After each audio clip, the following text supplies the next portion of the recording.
Does it feel like generative AI is conquering all spheres yet? Because it just might be happening.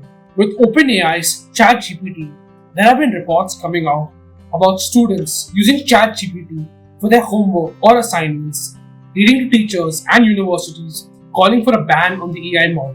And then there were reports that ChatGPT was able to pass exams like SATs, law exams, medical exams, MBA exams, and more. But sure, one take is that generative AI is bad for education because it may make it easier for students to cheat in class. There's something to complain about. Maybe the same way teachers may complain that homework can just be Google.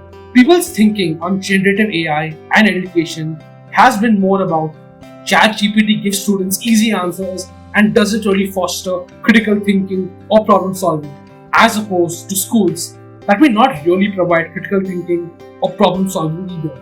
The narrative you may have been hearing was more about students taking exams and assignments less seriously, because answers and reports could be generated by AI without any visible plagiarism.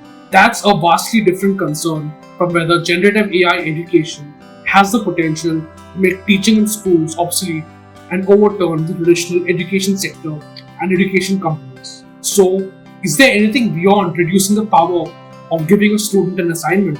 There may be some real and tangible impact. What's the cost of losing kids as a homework helper? Could be almost $1 billion in market valuation. EdTech company Chegg, an enterprise that provides homework help and online tutoring, had come out and said that ChatGPT is hurting its growth. CEO of Chegg, Dan Rosenzweig, remarked that there was significant student interest in ChatGPT, which was impacting Chegg's new customer growth rate.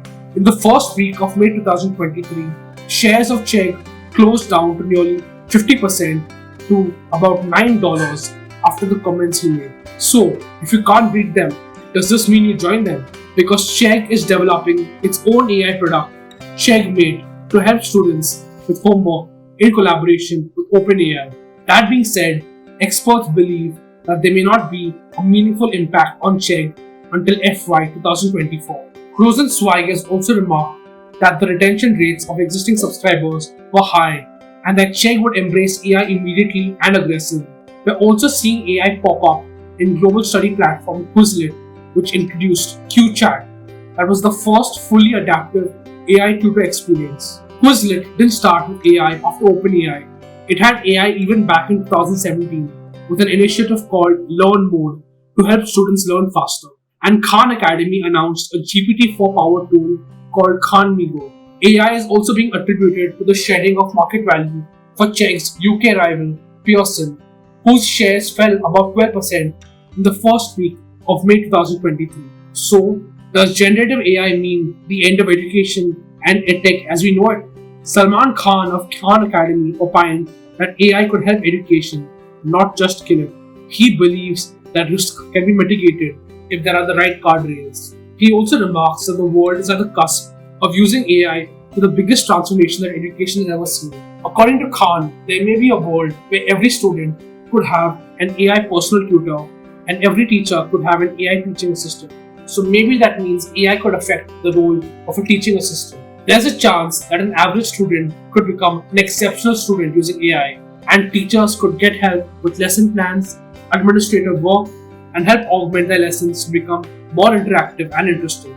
But couldn't AI enable cheating among students? If a student demands an answer, the AI could respond by reminding the student it's a tutor and encouraging the person to think about the next step of solving the problem. If there's a mistake, the AI could notice the mistake and ask students to explain the reasoning according to Sal. The free iteration of OpenAI's ChatGPT is still prone to factual inaccuracies. It can still get things wrong, which, when it comes to mathematics or science, is not the best thing to have around impressionable young minds. And one can even insist on the wrong answer. Anecdotal screenshots on social media show that when asked what 2 and 2 is, ChatGPT responds that the answer is 4. Then, a consumer can insist the answer is 5 until ChatGPT concedes that 2 and 2 make 5. At least we can take solace in the fact that despite all of AI's genius, we can sometimes still gaslight it. But that could change over time, and LLMs like ChatGPT could be defined about having the right answer. irrespective of your peer pressure. But there's a question to be raised as to whether AI could obliterate the traditional means of education.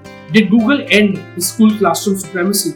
It might have slowed down the physical library crowd. Did the use of calculators end the teaching of mathematics in classes? Did paying money to outsource assignments end reports in classrooms? Did tuition classes, for that matter, kill traditional education? There may be a bit of fallacious thinking that ChatGPT and other AI are going to end all kinds of status quo and overturn and destroy everything. So people must invest more in AI, and all the other kinds of stocks that AI would disrupt must be sold. But that may not be the right approach. In fact, it could be the kind of thing that would fuel an AI bubble and create overhype. In reality, it's far more likely that instead of destroying everything that existed pre-2022, AI would complement industries like education. And the NEP in India, for example, has mentioned leveraging technology like AI in education for a better learning experience. And with what some say is the mercurial rise and fall of EdTech in India, there's a role for AI to play as well. Envision an adaptive learning EdTech platform using AI to understand exactly what students' weaknesses are. Learning platforms, subjects they're more comfortable with, how they're progressing, learning history, and more.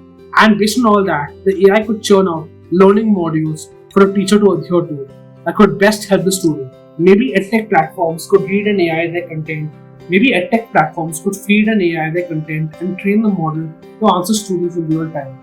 And if AI could be developed to work in multiple languages, the way an AI like Bard may be, this could definitely cater to students who speak India's diversity of different languages. There's also a worry as to what a student ought to do career-wise, which generative AI may be able to work on and help with different career path ideas based on a student's skills, intelligence, and interests. As to how emotionally intelligent an AI could be is something that's up for debate, which is why the robots are coming for us narrative may not be true in the education space. This is where teachers or smart professionals can use their creativity and combine it with AI's efficiency to help students. Disruptive technology, without a doubt, is going to change the face of things. And a sector like education, which is often evolving itself in recent times with technology, may be better off with AI than without. This might just be the evolution of the education revolution.